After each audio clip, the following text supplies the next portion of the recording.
Sekarang Anda tahu terjadi Balwisasi Yamanisasi di Nusantara ini. Pelakunya klan Habib Alwi. Apa tujuan klan Habib Alwi dengan Balwisasi Yamanisasinya itu? Tujuan klan Habib Alwi persis sama dengan apa yang Zionis Israel lakukan ke bangsa Palestina, yaitu membunuh bangsa Indonesia, menjajah dan menguasai teritori Nusantara ini. Saya sudah menjabarkannya dalam banyak tulisan dan video terkait hal tersebut. Untuk dalam bentuk tulisan silakan ke pwils.net atau RMI NU Banten. Di video ini saya akan menjelaskan lebih lanjut mengenai operasi klandestin Balwisasi Yamanisasi itu, yaitu tentang posisi dan peran lembaga Al-Khairat dan Habib Idrus Salim Al-Jufri, guru tua, dalam operasi klandestin Balwisasi Yamanisasi sebagai instrumen klan Habib Alwi guna menguasai Indonesia Tengah dan terutama Timur. Saya akan ajak Anda ke video penjelasan dari Kiai Haji Agus Sunyoto. Mohon perhatikan baik-baik bagaimana delegitimasi terhadap NU, rencana memecah NKRI menjadi dua bagian, dan klan Habib Alwi dan Hadrami Non Ba'alwi lah aktor utamanya melalui FPI, HTI, Gerakan 212, 414, dan lain-lain yang segerombolan.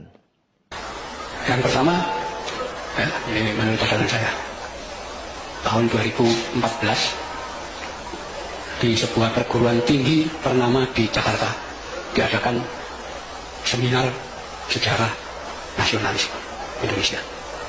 Ya. Pembicaranya adalah para doktor, ya, dan sejarawan nasional.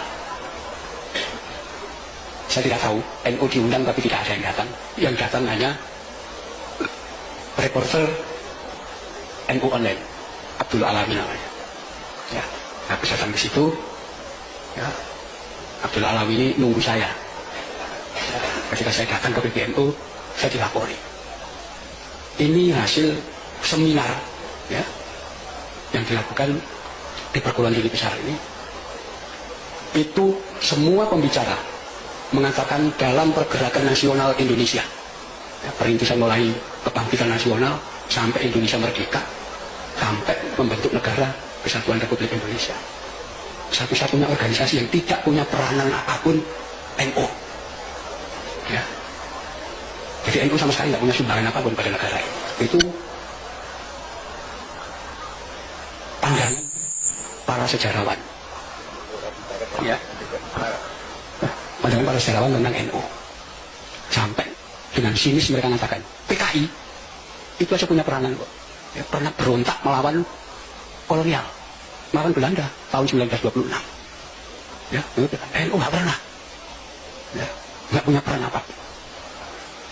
Rupanya mereka sangat yakin dengan sejarah versi mereka, ya, di mana dalam sejarah versi mereka itu sumber-sumber itu kan semua tersimpan di museum-museum dan perpustakaan di luar negeri.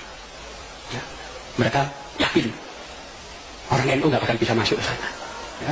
Kalaupun pernah ada yang ke Leiden, nggak bakal bisa baca dokumen itu. Nah, bahasa Belanda. Kalau ke Inggris juga nggak bisa baca itu. Ke tempat lain, ke Jepang juga nggak bisa baca dokumen-dokumen itu. Ya, pokoknya NU ini dianggap kumpulan orang bodoh yang asal ikut gitu aja. Itu 2014. 2015 ada satu peristiwa. Ya, NU diundang. Ya, dalam pertemuan di kafe yang terletak di Jalan Kemang Utara, ya, yang datang ke bumi. Ya. Nah, di situ yang dibincang adalah ketepatan penggunaan istilah Indonesia dan Nusantara. Ya. Mereka membincang penggunaan sebutan Indonesia itu tidak cocok karena itu bahasa asing. Yang cocok adalah Nusantara. Ya. Rupanya di situ NU diundang karena mereka menganggap NU itu Islam Nusantara. Ya, itu tanggal 17 Oktober 2015. 3 hari kemudian tanggal 20 Oktober 2015 kita diundang lagi di tempat yang sama, tapi kali ini bahasanya lain. Ya, ada 2 tema utama yang dibahas. Tema yang pertama, pembubaran NKRI. Jadi Indonesia mau dibubarkan. Ya, jadi mereka lewat jaringan luar negeri, ya, lembaga-lembaga internasional nanti mengusahakan agar semua lembaga internasional memberikan penilaian bahwa Indonesia adalah negara gagal. Ya, korupsinya terkendali, kemiskinan meluas dan seterusnya. Ya. Di situ pelanggaran HAM dan itu nanti akan dicap. Ya, kalau jadi negara gagal ya bubar, nanti ganti negara baru. Seperti dulu di Afrika ada negara namanya Rhodesia, ya, ganti Zimbabwe, ada dianggap gagal. Indonesia juga akan dibegitukan. Ya. Nah, kalau NKRI sudah dibubarkan, maka mereka merancang kedua akan membentuk Negara Rakyat Nusantara (NRN). Ya. Yang untuk saat itu sudah terbentuk, wali negaranya namanya Didi Samhudi Suyuti. Ya. 20 Oktober itu. Jadi jelas mau membubarkan NKRI.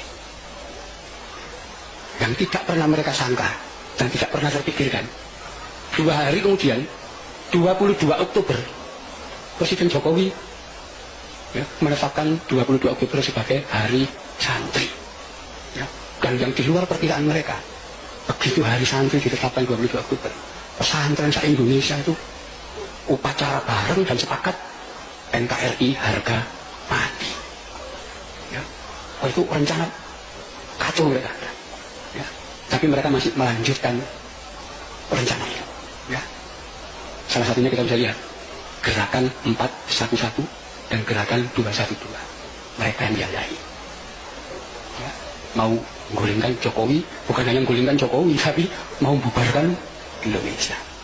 Itulah tanggal 212 itu bagian dari kelompok yang ditangkap sama Polri.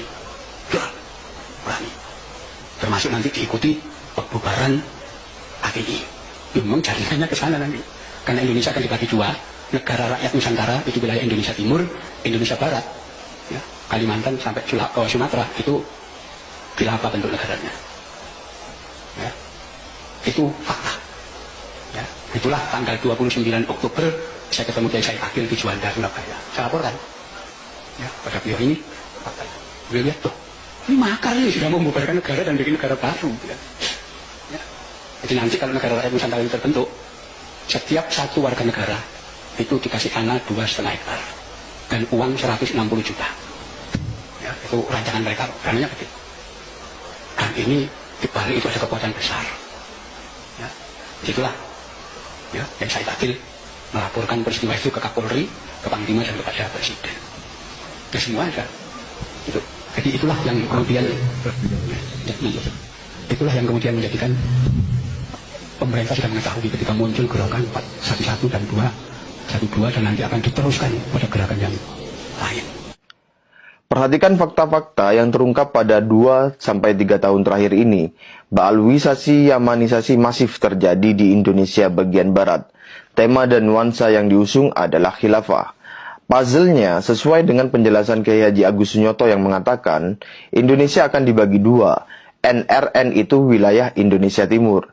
Indonesia Barat, Kalimantan sampai Sumatera itu khilafah bentuknya. Bentuk negaranya, itu fakta. Itu Indonesia Barat ya. Nah, sekarang untuk Indonesia Timur yang rencananya akan menjadi NRN, klan Habib Alwi akan bergerak melalui apa? Atau menggunakan instrumen apa untuk menguasai Indonesia Timur dan mempropagandakan NRN sekaligus jadi pemimpin atau penguasanya? Baik pada konteks saat itu dan saat ini. Melalui Muhammadiyah? Tidak mungkin. Melalui NU? Juga nggak mungkin. Meskipun NU sedang kesurupan Habib Tai, dalam hal subversif terhadap negara, NU tidak mungkin melakukannya. Jadi melalui instrumen apa? Yang paling suitable terhadap rencana pendirian NRN itu adalah jaringan lembaga Al-Khairat yang didirikan oleh Habib Idrus Salim Al-Jufri yang konon katanya memiliki jaringan ratusan dan sekitar 1.000 cabang lebih. Jaringan Al-Khairat dan Habib Idrus Salim Al-Jufri digunakan untuk menundukkan pikiran masyarakat Indonesia Tengah dan Timur. Melalui apa? Skemanya sama, patternnya sama dengan baalwisasi Yamanisasi yang terjadi di Indonesia Barat, yaitu menggunakan propaganda klaim sejarah sebagai senjata utama menanam dan memperkuat pengaruh serta melegitimasi kekuasaan klan Habib Alwi di Indonesia Tengah dan Timur. Dan bahwa pribumi Nusantara di Tengah dan Timur harus tunduk kepada klan Habib Alwi karena pribumi Nusantara berhutang jasa kepada klan Habib Alwi. Kita bisa lihat bagaimana bendera merah putih diklaim sebagai jasa Habib Idrus Salim Al-Jufri dan bagaimana narasi itu membonceng nama besar NU.